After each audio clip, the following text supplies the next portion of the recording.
masum değilmiş. Ben nasıl kandım buna? Kösem, Gulbahar yang busuk hatinya berkata, Kosem akan mengambil kesempatan akan hal itu dan memprovokasi kakakmu untuk memusuhimu. Namun Bayezid menjawab, Kosem Sultan telah menutup kasus ini. Jika dia memang ingin memberitahukannya, mengapa dia harus memanggilku? Eğer söyleyecek olsaydı beni yanına çağırmazdı. Namun Gulbahar menjawab, dia tidak akan pernah menutup apapun, terutama jika dia mengetahui kelemahanmu. Dia akan menunggu waktu yang tepat.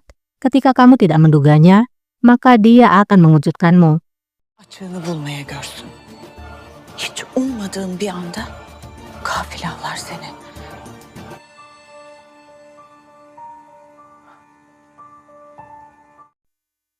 Gulbahar, terus aja racuni putramu untuk membenci Kosem Sultan.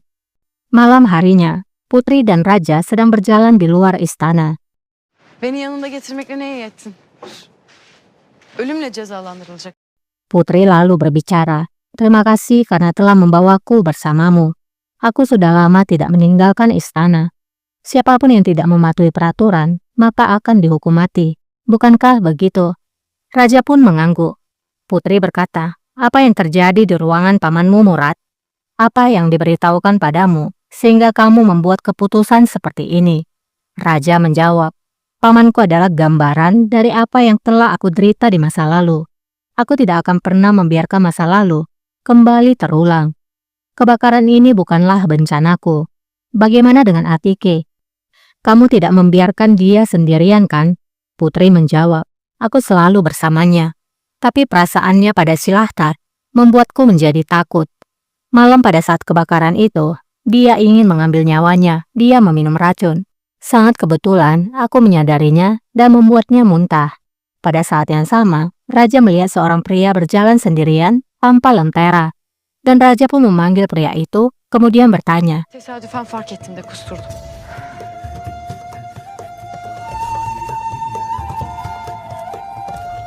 Dur bakalım dur.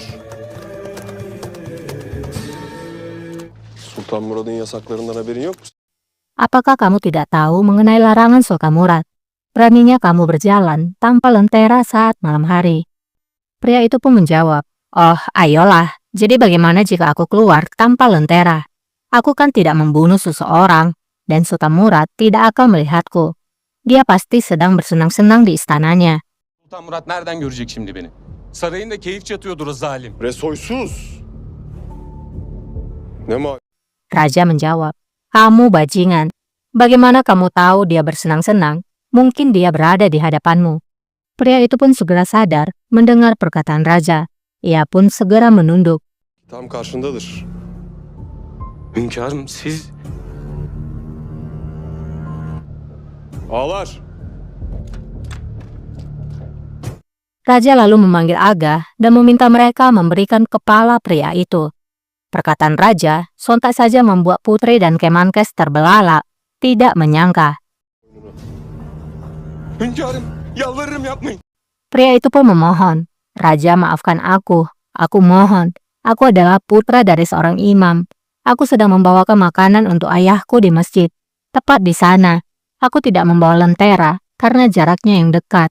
Aku membuat kesalahan Rajaku, aku mohon, berbelas kasihanlah padaku. Cahillik ettim hünkârım yalvarırım acıyın bana. Onu emin. Namun Raja menjawab, kamu harusnya memikirkan hal ini sebelum kamu tidak mematuhi perintahku. Pria itu pun terus memohon agar dimaafkan. Düşünecektin. Hünkârım yapmayın. Acıyın. Hünkârım yalvarırım. Ben bir cahillik ettim. Putri lalu berbicara, Murad, jangan lakukan, biarkan dia pergi. Lihatlah bagaimana dia sangat ketakutan. Dia telah menyadari kesalahannya dan tidak akan mengulanginya. İzin ver gitsin. Nasıl korktu baksana.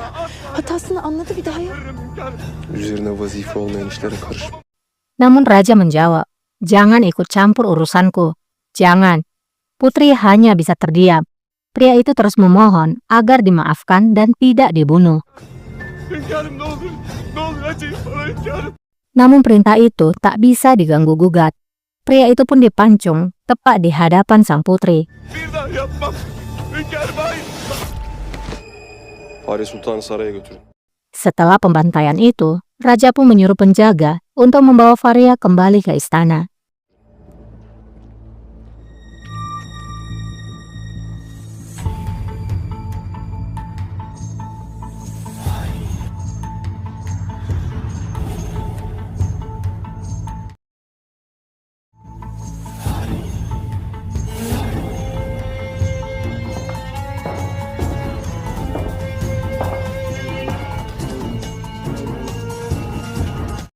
Singkatnya, putri telah sampai di istana dan masuk ke ruangannya. Madam lalu bertanya, "Sultana, ada apa denganmu? Apakah hal buruk telah terjadi?"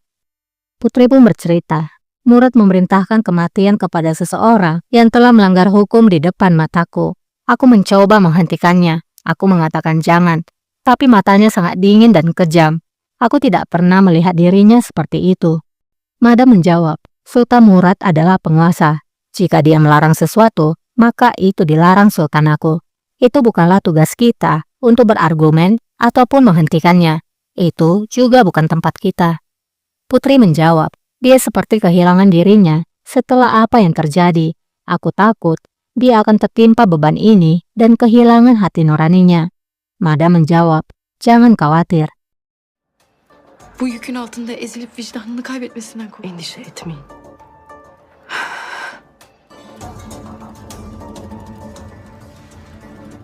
Putri lalu tak sengaja melihat sebuah surat yang terletak di meja, lalu bertanya, "Apa ini?" Madam menjawab, "Aku tidak tahu. Siapa yang menulisnya?" Putri menjawab, "Aku tidak tahu. Ini tanpa nama." İsimsiz.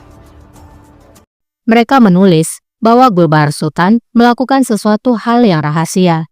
Dia sedang merencanakan melawan Sultan Murad. Aku harus memberitahukan Sultan Murad sekarang.